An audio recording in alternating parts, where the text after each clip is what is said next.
Welcome administrators, it's Gaz here and I'm excited to take you on a journey through Ixion Chapter 1. This is my second episode on the game, and in this video I'll be guiding you through the tricky layout of Sector 1 and opening Sector 2, sharing my personal choices for the science events, which may contain spoilers, so if you have not played the game yet, proceed with caution.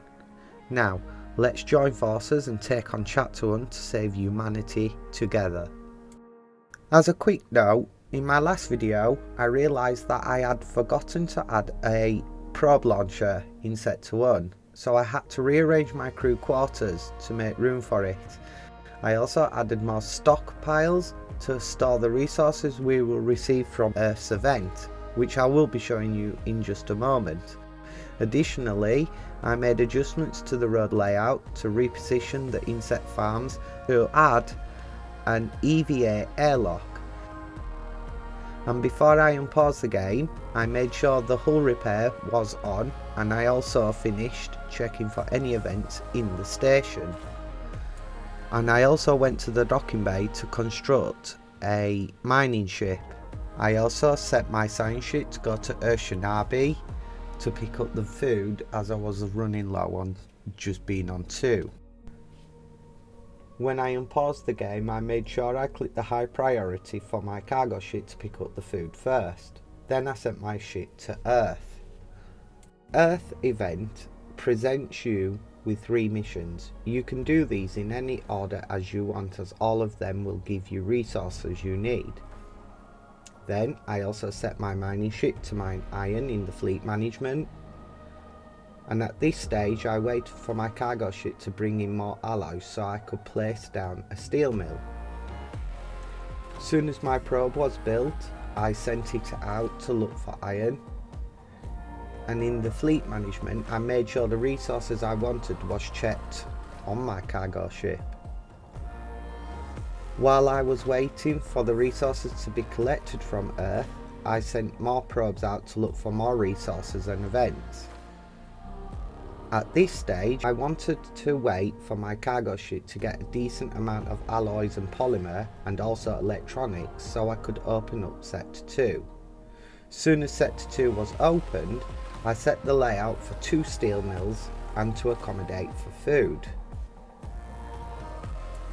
and also with a docking bay to help with collection of the resources. While I was setting out all these buildings in Sector 2, I was sending out probes to look for all the events in the system, and as well as look for the high yield iron resources for my steel mills. Once I found all of the events, I built another science vessel in my new sector to help with resolving these events. I started with the debris field and chose and surveyed the dense area of debris. This gave 33 alloys, 25 cryopods and 10 science. And then I chose and investigate the ruined loading dock. This gave 1 electronics and 10 science. Then I moved on to investigating the core of the structure, which gave me 25 cryopods and 10 science. The last was investigate the ruined assembly area. This gave me 13 polymer and 250 cryopods.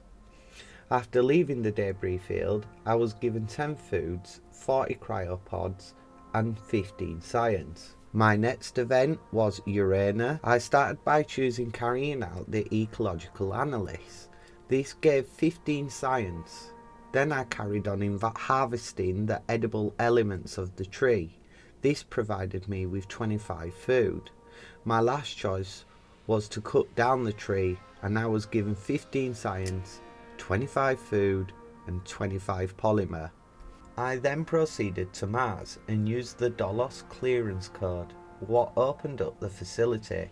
For this event, I chose investigate the storage area. This gave me 31 alloys, 25 cryopods and 50 science. After collecting the science, I made my way to Saturn and made contact. I was given 15 science. I then carried on sending the team deeper into the station.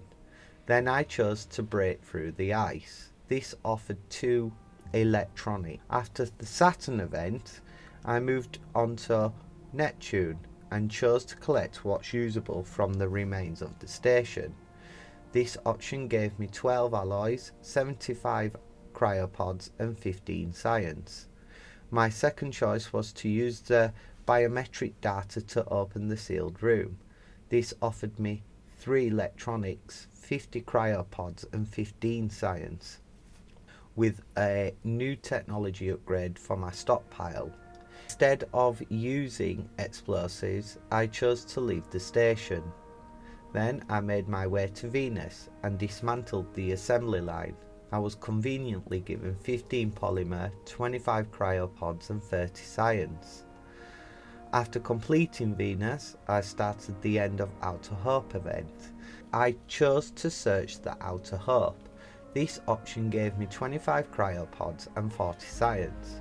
I also received the Outer Hope black box, and I was also given a new event for the Legacy of Dolos. I proceeded to search the battlefield. That gave me 20 science. Then I selected to dismantle Outer Hope, what gave me 37 alloys and 13 polymer. As soon as the black box was analysed at my research, I was given an event at Jupiter. I had to investigate the industrial zone. This offered me 45 science. This led on to preparing the station for the connection. I was offered 200 cryopods. Then I carried on proceeding with extracting Ixion from the atmosphere of Jupiter. After all of that, I proceeded to dismantle the surplus equipment at the site. I was given 45 science. Then I moved the station to Jupiter. A word of advice: make sure you have enough stored power in the batteries before moving, as I suffered trust penalties at this stage. As soon as the station reached Jupiter, I proceeded the event to prepare Ixion for the connection. I then proceeded again to dismantle the surplus equipment at the site, and this gave me 18 alloys, 2 electronics and 18 foods with 12 polymer. After resolving the issues with my trust and installing batteries and also making sure my ships were back, I charged the engine to jump to chapter 2. Thanks for watching. Don't forget to like and subscribe for more content like this. If you have any suggestions for future videos, please let me know in the comments.